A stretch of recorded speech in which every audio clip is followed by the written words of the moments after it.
ঘড়ির কাঁটা ঠিক যখন 5:30 তখনই ঘুম ভেঙে গেল।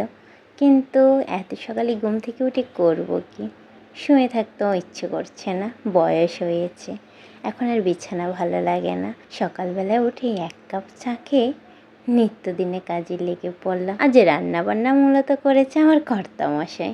গৃহকর্তারা যখন রান্নাঘরে আসে তখন মোটামুটি একটু আতঙ্কে থাকতে হয়, কারণ এরপরে কাজ করতে হবে দ্বিগুণ, মানে রান্নাঘর পরিষ্কার করা। পুরুষ জাতি মুখে যতই হম্বিদম্বি করুক, রান্নাঘরে কাজ কখনই নিখুঁতভাবে করতে পারে না। আমার গৃহকর্তার রান্নার হাত বেশ ভালো। সত্যি কথা বলতে কোনো লজ্জা নেই, আমি কখনোই রান্না পারতাম না। 2020 সালে যখন আমার বিয়ে হয় তখনই তার কাছ থেকে আমার রান্নার হাতে খড়ি হয়েছে, এবং প্রথম অবস্থায় আমাদের বাসায় শুধু আলু সিদ্ধ আর আলু ভাজি রান্না হতো। আমি আর কিছুই পারতাম না। যখনই তার ছুটি থাকতো তখন সে রান্না করতো, আমি তার পাশে দাঁড়িয়ে দাঁড়িয়ে দেখতাম আর ভাবতাম এত সুন্দর রান্না কী করে করে। তবে এখন আমি তাকে চাপিয়ে গেছি। হ্যাঁ, গুরুর থেকে এখন শিষ্য উপরে হয়ে গেছে। যাই হোক, অনেক তো কাজ করে পেলাম, এবার একটু ক্লান্তি দূর করতে হবে। আর আমার ক্লান্তি দূর করা মানে 1 কাপ চা। 1 কাপ চায়ে আমার সজীবতা, 1 কাপ চায়ে আমার সব কিছু।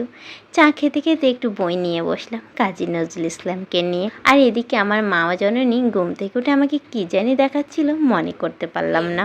ভাগে ভাগে ভাগের ডিম গরম গরম গরম। বাবা বাবা বাবা, মা হাত পুড়ে যাচ্ছে। উফ, প্লিজ প্লিজ প্লিজ প্লিজ বাবা, আমার হাত পুড়ে যাচ্ছে বাবা। ও মা, উরি কি গরম গরম ডিম। ভাগে ডিম দিয়ে বাবা, এবার কিন্তু বাঘ আমার উপর রাগ করে কিন্তু আমার আক্রমণ করতে আসবে, বলবে তোমার মেয়ে খাচ্ছে না, আমি কষ্ট করে ডিম দিয়েছি, আজকে তোমার খবর আছে, প্লিজ তুমি আমাকে হেল্প করো প্লিজ প্লিজ। আর পড়ে যাবে তো। বাঘের ডিমটা দেখে নিলেন। এখন এখানে কি বলুন তো, কাঁঠাল আমার দ্রবর খুব প্রিয়, ঘরের মধ্যে তাদের সবারই খুব প্রিয়, আমার অতটা নয়। তবে এখন অভ্যাস ভয়ঙ্কর জিনিস, জানেন।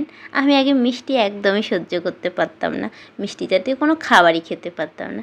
এখন তাদের সাথে থেকে থেকে অনেকটা আয়ত্ত করে নিয়ে লটকন কিন্তু আমার খুব প্রিয়। যেহেতু আমার মা জননী আজকে নিজের হাতে কাঁঠাল খেয়েছি, সেহেতু আজকে ঘরটা আমার মুছতেই হবে। সকালবেলা একবার মোছা হয়েছে, এখন আবার ইচ্ছে করে বলুন, কিন্তু কিছু করার নেই।